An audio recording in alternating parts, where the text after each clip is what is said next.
Good morning, everyone, to the first of the three webinars as part of the Fit to Bid program that you are invited to. I will just show my slides are working.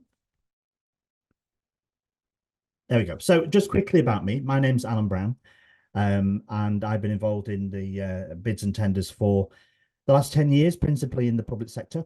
And it says there 5 years working with Capita on large scale bids and tenders. And now I'm part of a small consultancy that work in this market, work with small businesses like yourselves. And we're based in the north of England. So we're now working with Brandywin to take this fabulous Fit to Bid program into the north. That's enough about me, because this isn't about me, this is about you. So there are said three interactive online workshops. And I would ask that you make the time to join all three. This one is very much a foundation. It's just to kind of set the scene and help you understand the process and some of the terminology, and remove some of the mystery around this. And then as the two progress, they get into slightly more detail until ultimately in the third one, we're getting into the meat of actually how you respond to tenders in detail. And the idea of this whole process is to remove some of the mystery and stop it appearing quite so overwhelming as it can do, and just show that it's just a process, and once you understand it, you can be very successful in it. And we try and sell, as it says there, the best practice and excellence in selling from a bid and tender point of view. And you can take this in the commercial world, but a lot of it is based around how to work with the public sector, because if you haven't done that before, it'll be different from your previous experience. So these are the elements that we'll cover. As I said, why do organizations go to tender? How do you get the basics right when responding to a tender? And what makes up a winning bid? And you'll hear us use the term golden rules quite a lot, because there are some clear there's some clear guidance, which we call golden rules. If you stick by them, your tender response will have a strong chance of succeeding. So understanding the questions and objectives, and confirming your solution and its selling points is there, how you articulate that, how you provide really compelling evidence to show your previous experience, the research that you do on your client, and how you do that in the public sector, and then how you write something that's accurate, clear, bespoke. Bespoke's quite important. You can't just have a generic brochure, and we'll mention that later, that this has to be, your response has to be relevant to the details of the tender. Okay. So just very quickly about who Brandywin are. A leading group of business advisors in the London South East. Like I said, I'm an oddity because I'm in the north, but they've been going for several years, and have built a wealth of experience and contacts, which they now look to share with you. They work with chambers and university entrepreneur hubs, and they consult with local authorities, have really good relationship, and also good relationship with what's called tier 1 and tier 2 companies, which is like large companies and their procurement departments. As you can see there, partnerships and collaborations that Brandywin have built up over the years, they're immensely proud of. We're not going to go through every one, but as you can see, there's a lot of experience here, which is all at your disposal. There are several different programs that they run. The one here we're concentrating on, of course, is Fit to Bid. And under say it says community wealth. Yeah, this is about keeping, when you're working with a local authority, what they're trying to do now is to keep the wealth in the area. So essentially within the community, so working with small businesses and them providing the services that they pay, that keeps wealth in the community, and that's something they want to do. And it's important to understand that as one of the drivers for them wanting to work with small companies rather than national companies when they don't have to. So the Fit to Bid programs are, as we can see, several areas. Obviously, this is for Ealing, but they've already been delivered for Hillingdon and ones with Watford, etc. And there will be other ones to go through this as well, and some of them are going to go through a second stage, so more businesses as well. So it's been immensely successful, and it's something that the more you get out of it, or the more you if you like put into it, the more you'll get out. So like I said, if you attend all three and your one-to-ones and go to the later opportunity to meet the buyers events, which is also a valued part, and we'll talk that more through in these webinars and what the program can offer you and your business. So just before we get to the detail on this, what I would say, we say it's interactive. There are a couple of bits where I'll ask some questions. These questions aren't, they don't have right or wrong answers. And what I mean by that is they're just to give some idea of your train of thought and to show some understanding. And you can put your answers into the chat. Don't be shy, and we can talk. Like I said, nobody's right or wrong. It's just to confirm and maybe get some information out of you, and that we can help with. As we're going along, though, if there are any questions, put them in the chat with the Q&A. I've got that open. I'll respond as I can, and also try and leave some time at the end for any questions if anybody's got them. Okay, so don't be shy. If there's something not clear or whatever, or you want clarity on something, just put something in the chat and I'll respond as I can. So key supply chain issues for SMEs. This is information that we've got gleaned from our client for the companies we've worked with over the years. And so in the public sector, insufficient experience. Yeah, that's probably the top one. That companies don't understand what it's like to work with the public sector. What's the process? How do you even get in? Even how do you even find out what the opportunities are? There's a belief that the industry is dominated by big companies that lock SMEs out. And from experience, I've worked with a large company that gets involved in tenders. It's understandable why that's a belief, but it is a belief. It's not a fact. Many things have changed. It's a lot more transparent. As I mentioned before, in the public sector, there is a real strong imperative on working with small companies. There are targets around this that they need to try and adhere to, and to keep that wealth in the community. One of the reasons why large companies win tenders is because they have departments that do nothing but respond to tenders. And that's all they do. So from a numbers point of view, they're going to win some of them.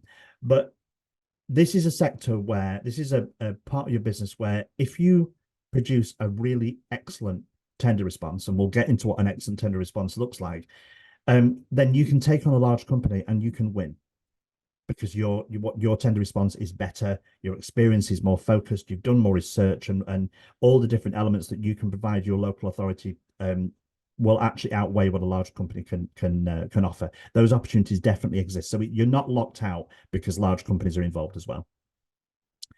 Your business is largely unknown to public sector buyers. Yes, well, there are ways of getting yourself in front of them. We'll talk about those as to contact and go to meet the buyer events and find out who the buyers are in the local authority and what their plans are for the next few years.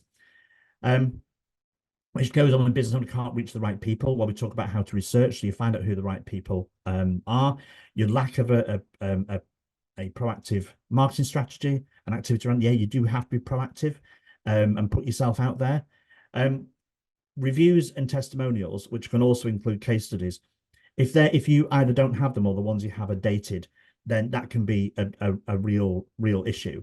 It's something that every business should have. You should have testimonials, you should have case studies, you should have reviews. They should all be a year or less old, because they remain relevant. And that's really important. You should really push to make sure if you've got a good relationship with your customers, send them out, ask them for a testimonial, do a case study on how you operated with them, what the situation was, and what you did to help them, because those become really important as part of your response. You think you're unable to devote adequate time and resources to plan properly. There are ways of doing this. Yes, it does require time, and it gets easier over time. And the more planning you do, the easier it gets. Limited knowledge of the tendering process. Well, you're now here, listen to this webinar, and you'll attend the other two webinars and your one-to-ones, and by the end of that process, you'll know a great deal more. So this is a real positive step that you've taken to remove that barrier. Inexperience in developing and writing strong bids, again, it's part of this process to help you. And no idea what to put in response to make it a winning one, which is all part of the same thing. Again, these webinars and your one-to-ones are designed to help you with this. So we have the fit to bid methodology. You'll see this graphic in each of the three presentations. So we talk about engagement with procurement. So who and how to contact them. We have an online bid capability assessment. This is, if you've not had the link, you should get it soon.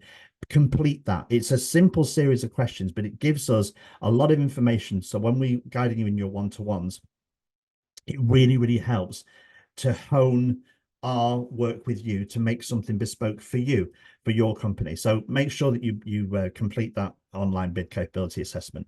Then we talk about your bidding skills and how to improve them, how you then your sales enablement, how you sell to the public sector.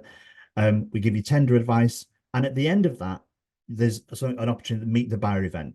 And I don't know. We hopefully will be in the calendar later on in the presentation. I don't know the actual date, but the meet the buyer event will be planned for you, so where you get to meet the procurement departments from your local authority, but also some of these big tier 1 and tier 2 buyers. It's an amazing opportunity to be in the same room as these people, just to talk about your services and how you can work with them. So the program benefits: you get an assessment of bid writing skills. That's that. So complete that questionnaire. You'll receive knowledge and skills to implement best standards, which is what we're starting to talk about now. You'll have 2 face-to-face meet the buyer events. So there's 2 of them. Fantastic. And don't miss those opportunities, because they are face-to-face, not virtual. Incredible to be able to build those relationships up. 2 confidential one-to-one tender advice sessions honed to you and your company and your needs. Assistance to submit expression of interest, which is the first stage of the tender response process.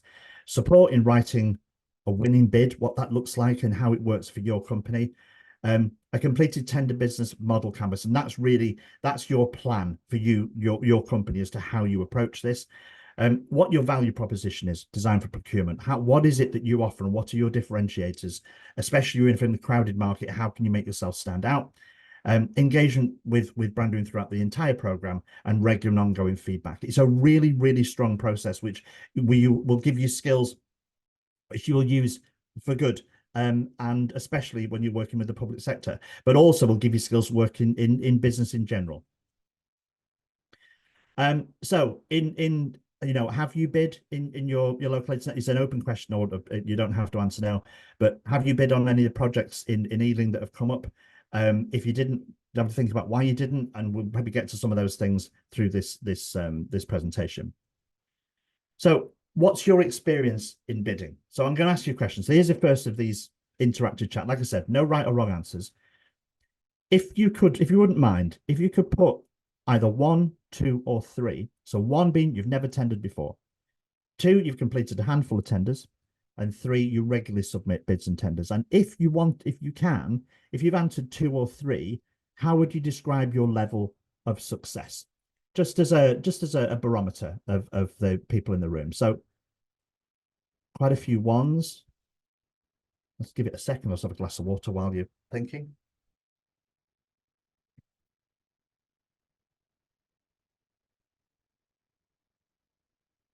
So Mick 2 with pretty good success. That's good to hear.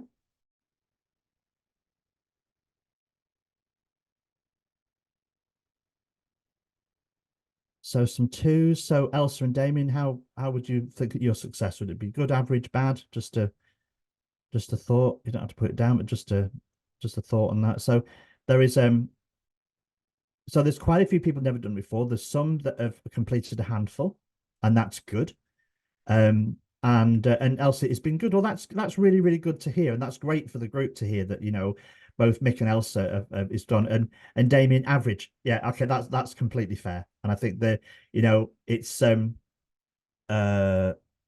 I don't think there was an option for a 0. I don't know what's how to respond to 0. I'm assuming that you mean you never tendered before. So thank you for that. It's just a barometer. It doesn't matter for those that have had a modicum of success and completed tenders. Nothing's wasted. I hope there's things here that we can maybe talk about that might improve that situation. And for those that have never tendered before, then obviously by the end of this first webinar, you'll have some kind of idea. And as they go on, hopefully the idea is to encourage you to enter the market. Get to the next slide. There we go. So the next question is, and this gives this a little bit of thought. Why do organizations, and by organizations we'll talk about organizations, but why do the public sector, why do they go to tender? And what broadly do they look for in a provider? So have a think about that. And if you don't mind, any thoughts you have, so there are no wrong answers here, but any thoughts that you have, put them in the chat.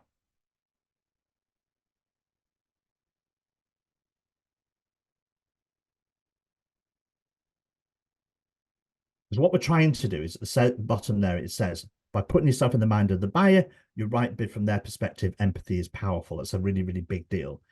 So if you don't want to put anything in the chat, let's talk about why organizations go to tender and kind of what they look for. All right. So at a high level, enable a fair and objective comparison. And in the public sector, it's not just enabler, it's they have to do, by statute, they have to do this. Minimize the risk in supplier selection, yes. Ensure compliance with legislation and policies and terms and conditions and regulations, etc. Yeah. Achieve a sustainably competitive price. We will talk about pricing because the fact is, it's not all about price, even though you might think it is. I've got some answers here. Actually, my apologies. It just maybe came up a little bit late, so I've moved on a little bit quickly. Why legally required? So there is a Said, if I can answer your sorry, Yusuf, if I can answer your question, legally required for the public sector, apart from certain circumstances, they have to require their what they have to procure almost everything. And in order to procure, they have to go through a procurement process. So it is a legal framework they have to follow. There are some small exceptions to that, but vast majority of the time, that's why they have. That's what I mean by legally supplied. So, Eldon, to get the best supplier based on value for money and quality, absolutely. For comparison, the right choice. Fair assessment, look for quality. To prevent fraud and get the best person, that's absolutely right. To be able to scope the market as to which business will be able to provide the best services, absolutely right, Anisha. And to get the best value and quality. And Eldon, are we going to get the slides? No, we don't share the slides. However, we'll be going over this quite a lot. You'll get you'll get feedback and your one-to-ones, etc. So these actual slides we don't share, but a lot of the content you'll get repeated, so you'll get to understand this more. But there's other elements that will be shared with you, if that makes sense. Okay. So let me take this back. So all the things there said were absolutely right. As you can see, really deliver return on investment. Yes, because obviously I always describe this for everybody to get some context. You kind of have two hats on. And one hat is you're a business owner. You're running a business. You want to have a successful, profitable company. So you want good work in order to do that. The other hat you have on is as a taxpayer, as a council taxpayer, and you want to feel that your local authority, as a good example, is spending your money effectively and efficiently to deliver the services that they have to deliver. And so if you look at both, you want to that you understand why they have to achieve a competitive price. It doesn't have to be the cheapest, and we'll get into more of that as these times go on, that it isn't simply the cheapest price. It isn't a race to the bottom. And deliver efficiencies, preferably those that can be measured. We will mention that as well, that when you're dealing with a government, they like things to be measured, they like reporting, they like numbers. So yeah, efficiencies or benefits that can be measured are a big deal.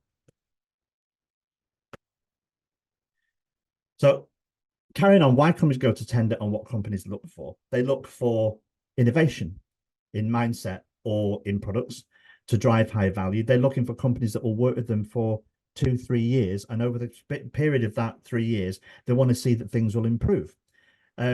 They want to determine your ability and your competence, obviously. They will look to improve services in whatever that is, the communications, the collaboration, etc. They want to find a partner that fits them culturally. And later on, we start talking about research on local authorities. I'll explain that a bit more. They want to access reliable, accurate, and real-time data. As I mentioned a second ago, that they do like data, and the government at all levels likes information. They want future vouchers expertise, it puts there, which brings back to what I said before, that when they're looking for value from a potential client company to work with them, they want to see somebody who wants to work with them for a period of time and deliver not just the service, but understands where they want to be in a few years' time, that it fits in the bigger picture. They want transparent and open communication with willingness to take accountability. Yes, because things go wrong. Sometimes situations go, things happen, and the more transparent you are with a we'll fix this kind of attitude, the more positive they understand problems will going to happen. Every contract that I was ever involved in the capital, there was a problem, and our smaller ones, there was always issues. You deal with the issues, you're transparent, you work with them, and they will work with you. A problem-solving ethic goes with that, and that you're enjoying the satisfaction of your internal customer. So, which is what they're. So they understanding the drivers around how the public sector operates. And as I said, hopefully, as this time goes on with these webinars, it'll become clearer, because the public sector is different from any customer you might have operated with before. Those that have had some success in this area will bear this out. They're not the same. Their drivers are quite different. So first things first, what are the different elements that make up a tender? Now, we're not going to go into a lot of detail on this. We will do that, I think, in the third webinar. But to give you some kind of idea, there is something called a supplier questionnaire. That this is required for every tender response. This supplier questionnaire is about your company. It's about how your company is made up, whether it's a limited company or a partnership, who has overall control, and also what your supply chain looks like, if you have a complex supply chain or a very simple supply chain. And it's just making sure that that you are a fit and proper company for them to work with. There is generally a form of tender, which is something you sign. It says that you are everything you're doing is correct, and everything you've all the information provided is accurate. A non-collusion certificate, meaning that you've not attempted to win this work in any underhand way. You'll hear terminology over these webinars: ITT, which is an information tender, RFI, which is a request for information. Then you've got request for procurement, you've got a pre-qualification questionnaire, etc. Don't worry too much about that right now, because we're going to go into more detail. And one of the things we're aiming to do here is to remove some of the mystery around this. So when you see that terminology and those thinking, what on earth is that? By the end of this, you'll feel a lot more comfortable that you actually understand what that is, what that terminology means. You will be asked financial information, and sometimes this would certainly with my own clients was, why are they asking this? They want to understand that your company is properly run, that if, say, for example, you win a 3-year contract, that you're going to still be here in 3 years, you operate correctly. So they're going to ask you financial information. It's not immensely searching, but they do expect you can't refuse to provide that information. They often will ask for references. So obviously, you know, your existing or previous customers. Existing is better. Your policies, if the policies are relevant, and they'll want to see your policies on all sorts of things from modern slavery through to quality, etc. They'll need to understand your pricing in detail for good reason, because they'll not understand, they don't just want one number, they want to understand how you reach that number. And it says there in bold, plan and allow sufficient time. This takes longer than you think. There is a timeline. When you see a tender, there'll be a date by which you have to respond, and that date is solid. So I'm making this up, but if there was a tender you were looking at and it had to be in at 12 o'clock tomorrow on the 24th at 12 o'clock noon, then it would have to be in through a portal most likely at that time, not 5 past, because at 5 past it wouldn't count. It's very, very strict. So we always guide that you should be ready a day before, and you'll hear us mention that quite a lot, that you should be ready a day before, because aim for, you know, if this fictional tender I'm talking about, we'd expect you to be ready for today to be able to put it into action tomorrow, not to be ready, oh, we'll get it ready by 11:30 to put it through at 12, because things aren't like that. This does take longer and is more involved than you think, but it is still worthwhile. Now, as it says, for the real writing. So these things to remember: allow sufficient time and project manage your response carefully. So project manage means, as it says in this, put a spreadsheet together, put together what your timeline, what's needed, what do you have to do, what do you need to complete in order to do this, and then you can tick them off as you go. Who's on the bidding team? If you're a very small company, your bidding team might be you, but try and get some help if you can. Which are the stakeholders, both internally, who do you need to work with inside your company in order to get this completed? Do you need externally? You have somebody in your supply chain that needs to help you with information to do this. Understand the deadlines. As it says there, always work to a day before. You will run out of time. It's just, this is the nature of the beast. You will run out of time.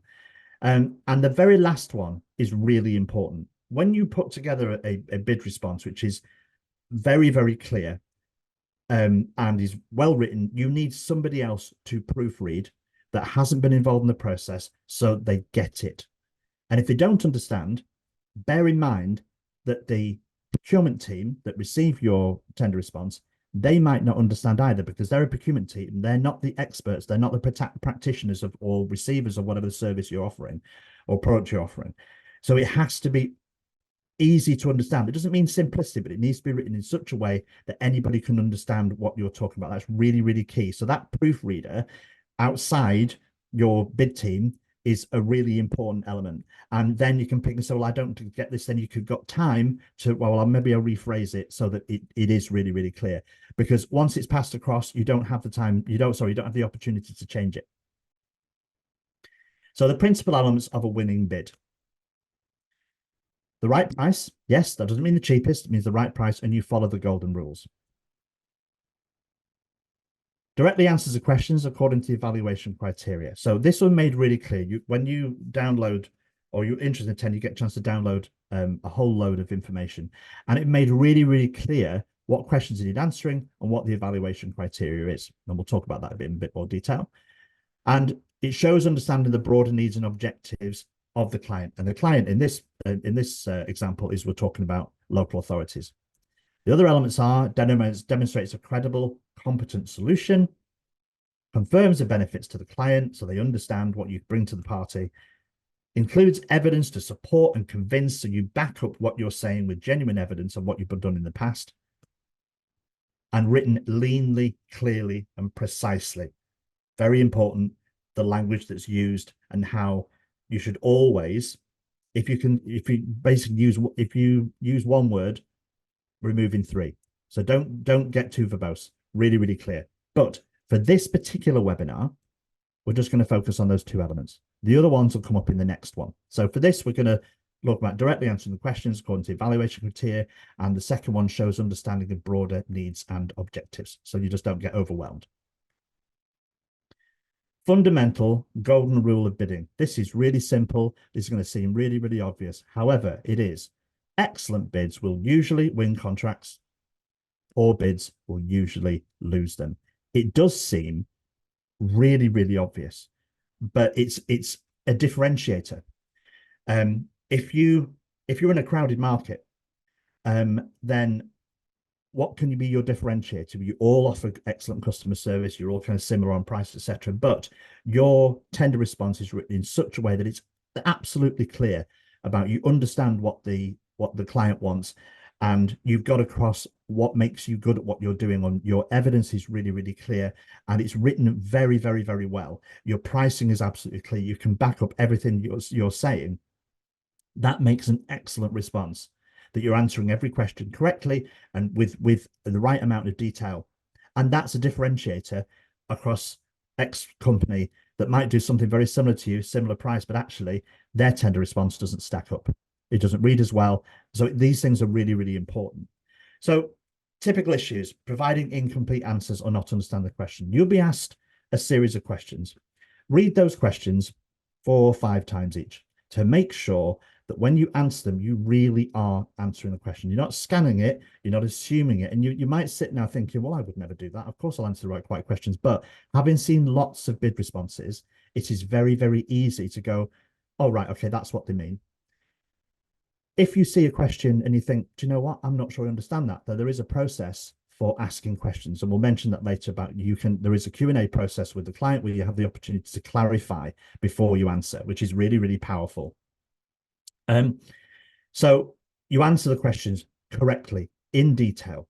Make sure you understand. If you don't understand, then you have the opportunity to ask a question about that, or ask about that question, clarify the answers that are needed.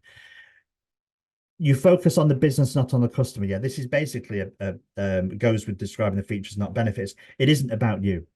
It has to be the most focused document or the most focused answer, that you are always focusing on what the client needs. That you're always thinking about what it is that you can do.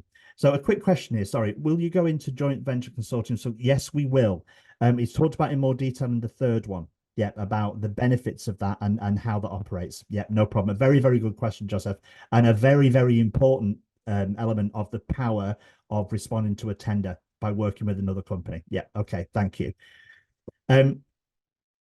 Describing the features and not benefits kind of goes with that. It absolutely isn't about you. It's not that we do this. It's about how does that solve their problem? What does that bring? And it's a shift, and it's away from thinking of things like a brochure about how great you are. That's the last thing you want. It's not about that. It's about, we do this, which means that and here's the benefit, and how this benefits you all the way through. That has to scream off the, I was going to say the page, off the screen in your response. That needs to come out, that you are thinking about them at every single stage and every way you answer the question. A lack of hard evidence of claim. If you put something in there that about something that you have done and can do, and you can't evidence it, that you've done this before, that's going to be difficult. And you need to look at almost to the point of not putting something in that you can't evidence. That's not a golden, as much of golden rule. You need to be really, really careful. And there are other ones, but those top four, they're the ones that scupper a tender before it's even started. Because sometimes these processes are two-stage process. You'll go through, you'll put the first one in, and you'll be invited to a second stage, possibly. And what we're talking about here is, if you don't provide information correctly, like those four top areas, you're not even going to get through to the second stage. So you've wasted a lot of time. And you don't want to do that. You want to do this right first time.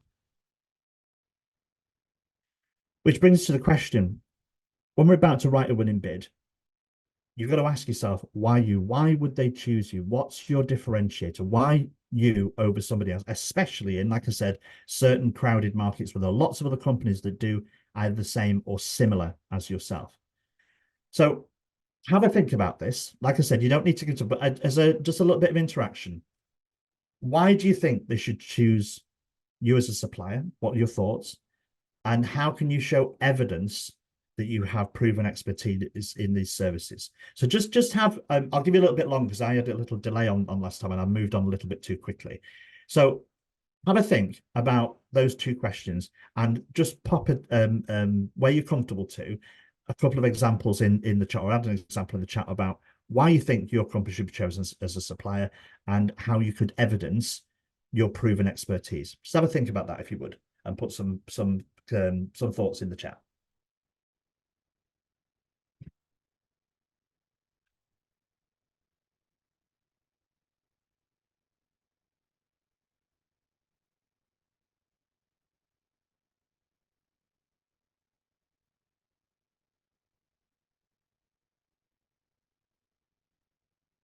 Okay, so there's nothing come through to me yet. What I'll do, if you don't mind, I'm going to move on, but if answers come through to me, I'll go back to them. Okay, because you don't have to answer this question. You don't have to answer any of these questions, but it's just to get some interaction. So again, we bring back to that putting yourself in the mind of the buyer, writing from their perspective, because empathic language is which we'll go into in more detail, I think, in the second and the third webinar. Yeah, so it's absolutely, we're the best and only company that provides the courses such degree as required. Client feedback, yeah. So what you can't do, you can't say we are the best.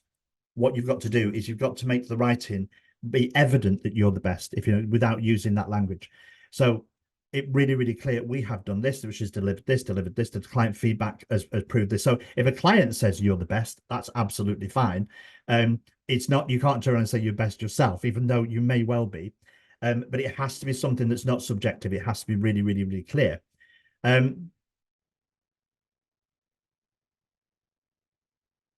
So, Atana, yes, absolutely. What you'd need to do then is you need to talk. So the question is, if you are new and have no experience to call on, but you have all your ducks in a row and staff in place, can you still bid, or would buyers look to hire you? Yes. One of the there's two ways of looking at this. That you sometimes can be worthwhile partnering with another company that's already been in this area, possibly, or if you're innovative in some way, that you're doing something that's not been done, or in a different way, that's also something you should look at. Yes, you should. But what you should do then, you should talk about your experience on an individual level. If your company is new, but the people that run the company have experience, and you can use those cases, then you can build it up from a kind of pen portrait point of view. It's like a bio point of view. So you can do that. It's just about how you approach it. So it's not an absolute barrier to entry, but you need to understand you need to work that much harder, if you like, to demonstrate what your company plans to do based upon the people who run it and their previous experience, if that makes sense. So Yusuf, my business provides cybersecurity services which are essential to any business, and today we have been so. Yeah. So the thing about that is that's the Absolutely, cybersecurity is such a huge deal. So you, as long as you can back up, there's this. You show case studies or examples or reviews, and you talk about your approach. If you can say about something about what's good about your particular approach, that might make a small element unique, but mostly it'll be about your feedback as to how you delivered. Eldon, I've worked to supply directly for 4 of the best UK consultants businesses. Trust that we can deliver. Helps it.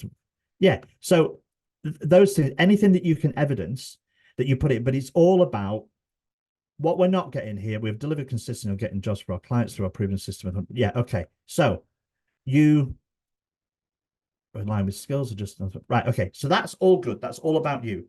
What I want, because it's all good. And that's kind of things I put down for my company as well, is we have done this, we can do this, which means that, right? So how does that apply to, and obviously we're not looking at a tender here, but how does that align? Which means for this tender, we can do this, we would do this, which would benefit, this would be the benefit to you.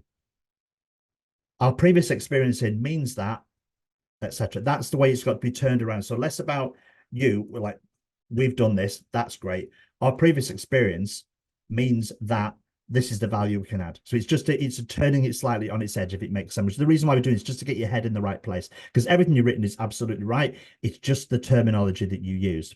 Okay. So as you said, putting the head to the buyer, what problem are they trying to solve? And that will be really clear in the description of the tender. They'll talk about what they're doing. They'll talk about the bigger program it might be part of, and they'll talk about this is what we need. And they'll also talk about a certain amount about why. That why really matters, because your respond has to be relevant to that why all the way through. And this is why dealing with the government at all levels is different from, if you haven't done it before, then you're what might be called a normal commercial customer, because their drivers are different. And the language you use is different. So it is less of a, you're not putting together a brochure. You're answering questions in quite a dry, disciplined fashion. And this is why bid writers are a profession. I've been a professional bid writer for a while, and it is a discipline, which you can't, but the point is you can learn this discipline. It's a learned skill. But it's not marketing. It's not marketing at all in the classic sense. It is marketing because you're putting yourself out there, but not in the way as when you would put together a brochure or your website or your social media presence. It's not like that. So empathy, again, that really sums that up. Understanding what they want, why they want it, and your answers always being shaped in that fashion that you want to work with them and you want to help them solve whatever problem it is.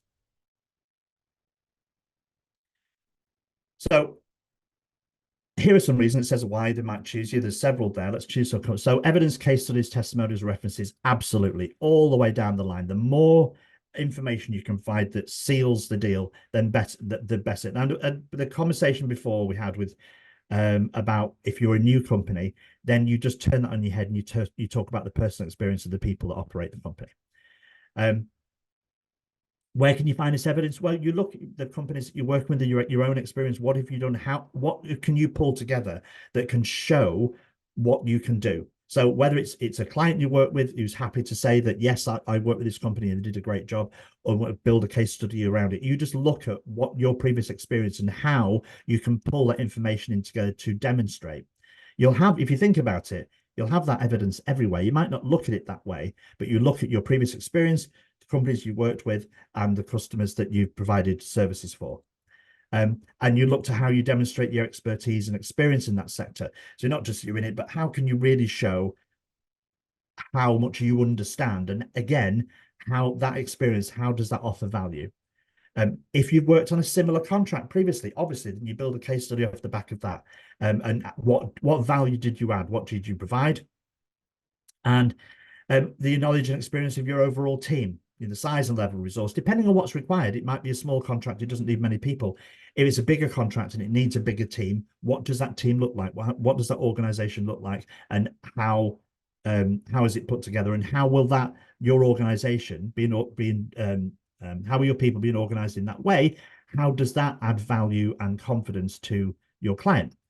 And then at the top here, did this last, how well do you know the client and do you have a relationship? So have you ever spoken to the local authority, for example? Have you been to any of their meet the buyer events if they have them? Have you reached out to them?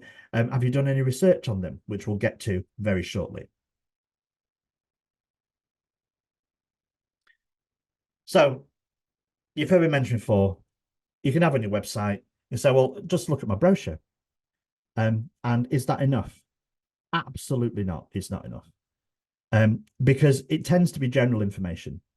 It's like this is our brochure, it's nice, and it's we've all done it and it looks lovely and it's great, but it doesn't actually give any real detail and it's not a differentiator. Generic language, you need to turn that into this really focused, value-driven narrative with evidence.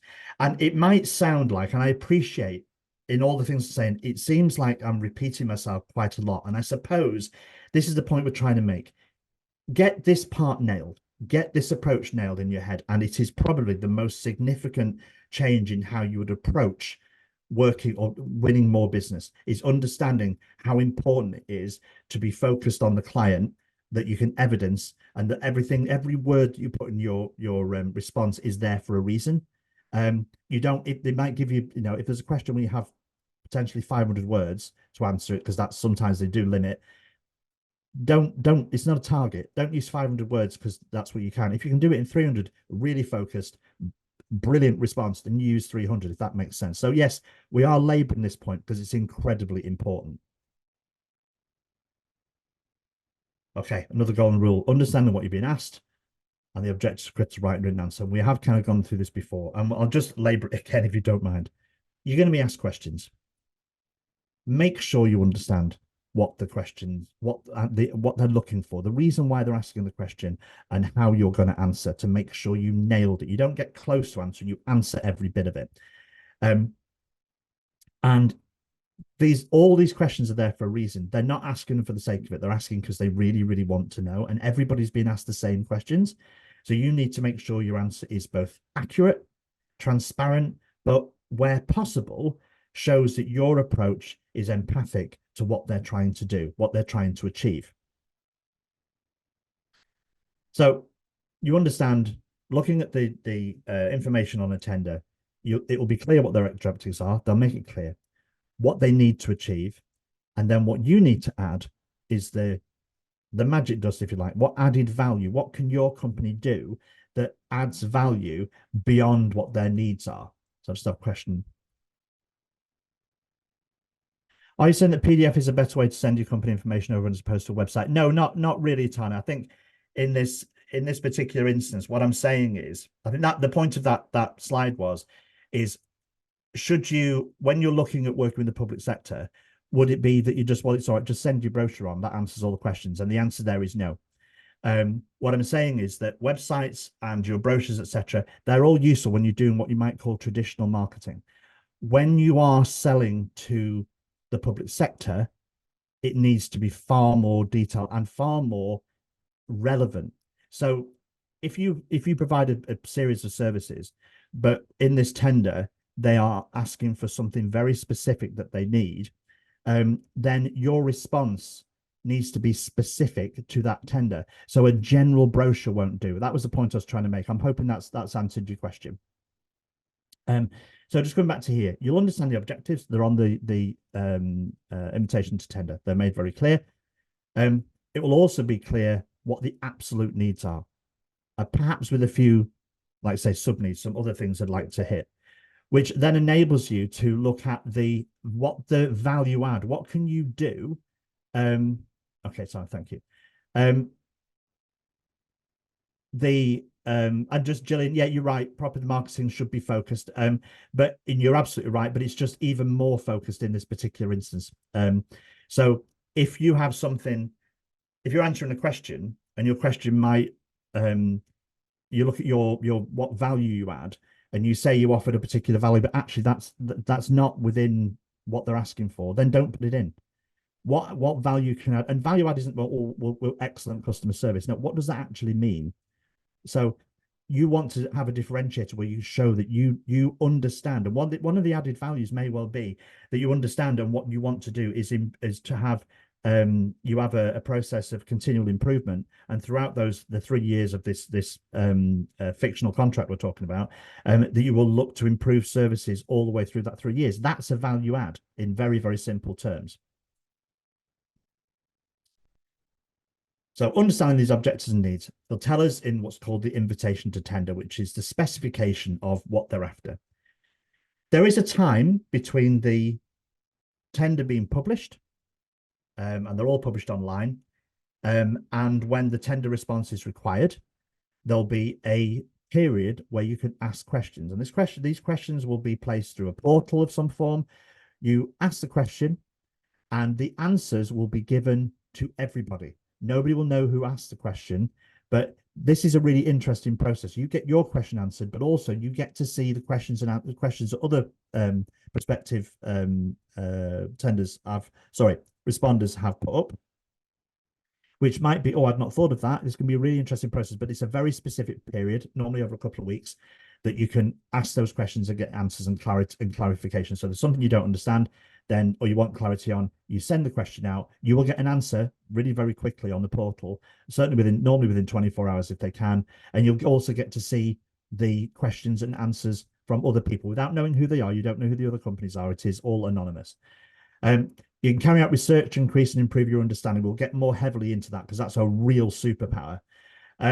And we can clarify the client requirements through the formal Q&A process, which kind of repeats itself from before. It is a formal process, but really, really useful. And a lot of companies do not make enough use of that Q&A process. So you want to maximize your score. So to understand, so this is scored normally on a 1 to 5 basis. Every answer that you give and everything you provide will be scored on a 1 to 5 basis, 5 being the best and 1 being the weakest. So you're looking to correctly identify the question elements, make it really easy to understand. So you structure your answer that way, and your answer will score a few marks if it partially answers a question. Yeah, this is again, we're laboring the point, but it's so incredibly important. So as an exercise, this is quite a tough one. So have a think about it. This is a question from a real bid. So asking here, how many elements must our answer address? Now, I know it seems like a bit of an exam, but again, it's just getting you thinking in a particular way. So have a look and tot up how many elements are needed to answer in that. So it's asking you questions. How many things do you need to cover? If you're not sure, you don't need to answer. Or if you want to take a guess, looking through that, I need to answer this, I need to answer that, I need to answer the other. How many different elements are there? I'll just give you a second.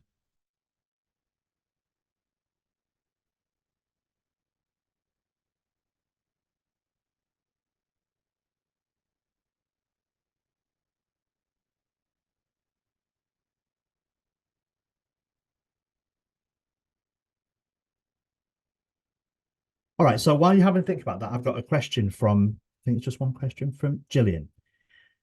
And you say, yeah, to be fair, property marketing you're absolutely right, should be focused. But your other question, when you ask a question on the portal, is it a good thing? Can the client see you asking the question so it puts you on their radar versus a company who doesn't ask anything, or it's all in it? So they will see where the question comes from, but their answer will be deliberately anonymous. It doesn't work against you, and it's not a positive in as much as they don't reference it again. It's just, so it's an anonymous process in as much as they will take that question, and then when they answer it, the answer will be anonymous. It doesn't work against you or positively for you, other than the fact that it provides you the information that you need, if that makes sense.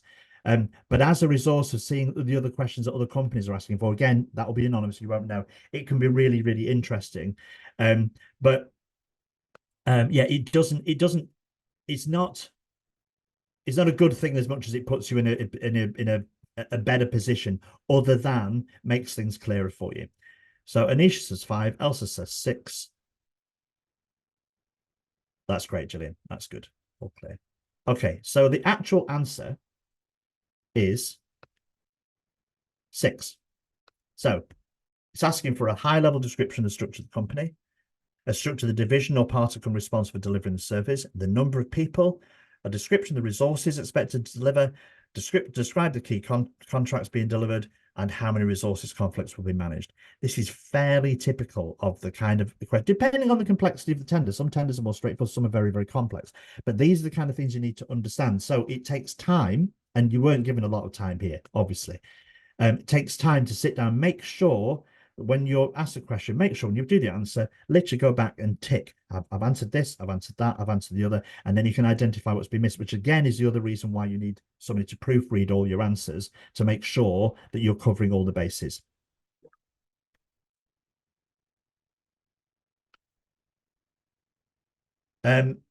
So the scoring criteria is 1 to 5 or 0 to 5, actually, if we're going to be technical. So a score of 0, we're not even going to discuss, because you're right. You basically you're not even trying. Let's talk about what a score of 5 looks like. A well-defined solution linked to clear benefits and backed up by strong evidence. Quantification has been included, which shows clear value. So you've been able to show evidence, and where possible, if there is numbers involved, you can quantify your answer, then that's a really good thing. You've covered everything, and you've gone really clear on the benefits and the value that you'll offer. A score of 4, a good solution with benefits shown, reasonable evidence, some value through quantification. The area there where you should never fall down is on evidence. You should be able to try and evidence as much as possible. Scores of 4 and 5s are both good. What you don't want to sit in is like a score of 3. The answer describes the solution adequately and with some benefit. There's reasonable evidence. No value is expressed. That really is where you start to lose the mark. Show it. That score of 3 is really where you are not focused on the client, and it gets worse after them. I'll not go through the others because you really don't want to be in scores of 2, 1, or 0. But a score of 3 is what you're really trying to avoid, if you know what I mean. That if you're there, then you really aren't understanding what the client wants. You are not answering in such a way that it's clear that you are a company that understands what they need to achieve. And you're very, very clear about how you're going to help them achieve that. Okay. The way this is scored will be made very, very clear in the documentation. And at the end of this, you will be told what your score is, and you do get feedback. We'll get into that maybe later on, but you do get feedback on tender responses generally 90% of the time. Sometimes they mess up and you have to ask for it.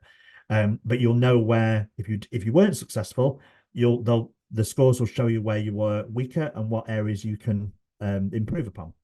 But yeah, this is the trap, that you're not focused on score of 3 and below. You're not focused on the client, and that's where you really need to be. So now we're on to researching the client, and there's 2 kinds of clients in general terms. One is commercial and one is the public sector, for the purposes of this demonstration. So what are the potential source of information of the customer? When doing research, what information are you looking for? So let's you write down the information you need and where you could get this. Oh, sorry, I missed that. This is an exercise. So what are potential source of information on a customer? So have a think about it. So I'm conscious of time. Have a think about this. And when doing your research, what information are you looking for? So let's just take Branddoing. So you go into Branddoing's website. There is a whole lot of information on the people that are involved. And that's great. And you can look them up on LinkedIn. You can look on their website. You can go on to the details on LinkedIn about the company. Really, really good information. However, for commercial companies, they're showing you what they want to show you. Now, Brandy's website is very good and is very, very clear. But in the public sector, they actually have to provide a whole load of information. So going on to a local authority website, you can glean huge amounts of information on your potential client. You can understand what their plans are for the next 12 months, 2 years, 3 years, 5 years, and how this tender that they published, how does that fit in with these wider plans? So this is gold, this information. And if you can use information that they published in your response to say that not only are you providing this service, but actually it will benefit the bigger picture, then it shows that you understand what they're after. And that's really, really, really powerful stuff. So you can, what's their view of the world? What are they proud of? What are their plans? What are their concerns? What's their business plan? All these things are published. You can, even if you really want to, get minutes on meetings at the councils, but you certainly get a huge amount of information that's published on their website, way beyond what you can get in the commercial world, including figures, what their budgets are, and what they're planning, how they're planning to spend this money. And this helps you immensely in understanding what their drivers are.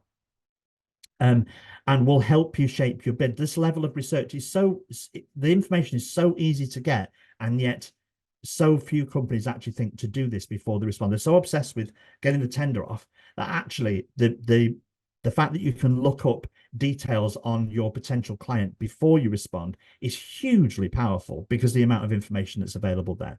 It's a really powerful thing. So I suggest if you go onto the website for Ealing and have a look at an area, probably an area called something like how to work with us or how to do business with us, and just see the amount of information that's there. And then look at areas like their business plan and their bigger plans for the few years. And it will give you so much information, hugely valuable.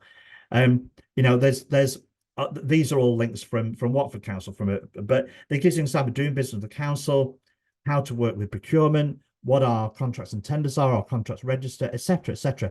All this information is available to you. And like I said, it is absolute gold, not just for contacts, but also to help you shape your tender response.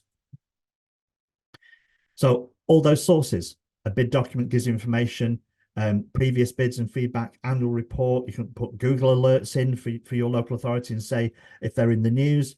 You can attend events, etc. Basically, there are so many other areas to find out information. Now, some of these respond for commercial rather than public sector, but the fact of the matter is the information is there. The difference in the public sector is on their websites, there's a whole host of information, like I said, they have to provide.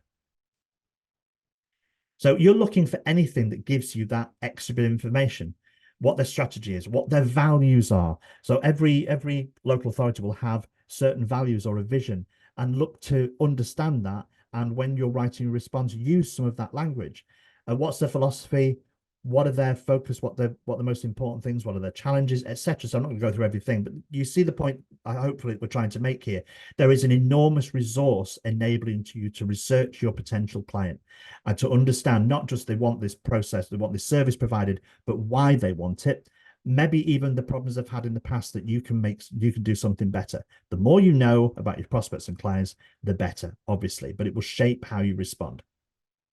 So I know that's been a bit, there's always a lot to get through in these, and I feel like I'm whizzing through, and I apologize.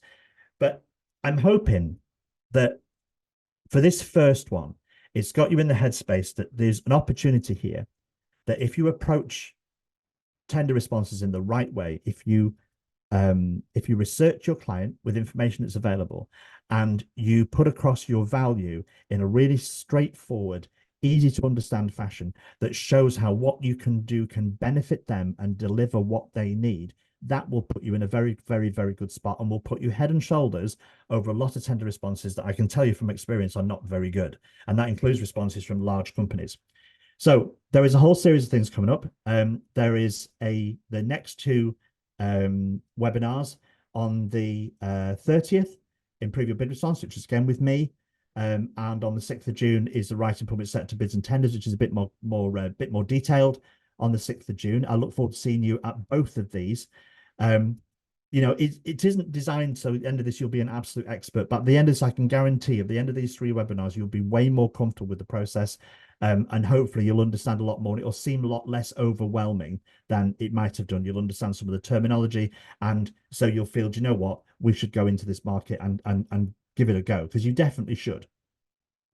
So and then there's the bigger service, the bigger program, which is being delivered both with Hillingdon as well. All these dates will be made available to you. The quick one about the one-to-ones.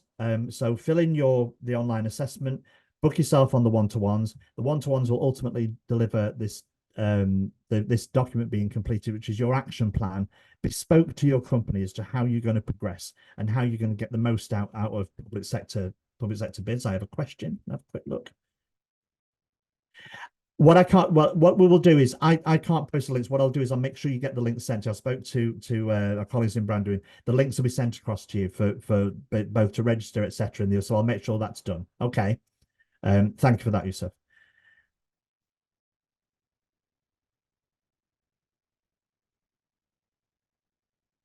And then there'll be the two Meet the Bar events, which are, like I said, hugely valuable. The 17th of October, so valuable. Make sure you go to them because the ability to be in the same room with all these people is an opportunity which you absolutely won't be wasted. So make sure you go to that. I believe there's two, but the first one is 17th of October 2024. Registering is easy. Go to fittobid.co.uk. If there's anything you can, there's a lot more information there. And then just quickly, just very, very quickly, a couple of case studies. This one for a cleaning company. Cleaning company is immensely competitive. Really competitive, and they've done very well by going through this process. And now they're a supplier to the local authority and have done exceedingly well by following this process. And winner of the most dedicated cleaning company in 2023, which is amazing. Like I said, in a very, very crowded market. Pallets Yard, who worked did the Fit to Bid program, and say one of the best decisions I made on behalf of my business. Yeah, because the information it provides to you. And then yeah, so for hot air, healthy air technology, Dr. Chunder Cow, who completed 3 programs, including Fit to Bid, and is Businesswoman of the Year, silver winner in 2022, and as said, stepped out, started to achieve the goals that set for herself with more confidence. And that's the idea behind this whole program, is to improve your confidence and your knowledge. Okay. So go to Fit to Bid, where some of these links will be there. Register the program, book your one-to-one, and look to develop a winning bid. And with local authority, construction infrastructure, which is a big area if you're involved in that, and then large, what we call tier 1 and tier 2 private sector buyers. That is a lot. I know that's a lot to take in, but that's the end of part 1. Part 2 will be going through some slightly more detailed parts of the tender process, and a lot of talk about what this empathic language looks like. So what I'm going to do is say, if there's any questions that anybody has that they want to just quickly put in the chat before we allow you to move on with the rest of your day.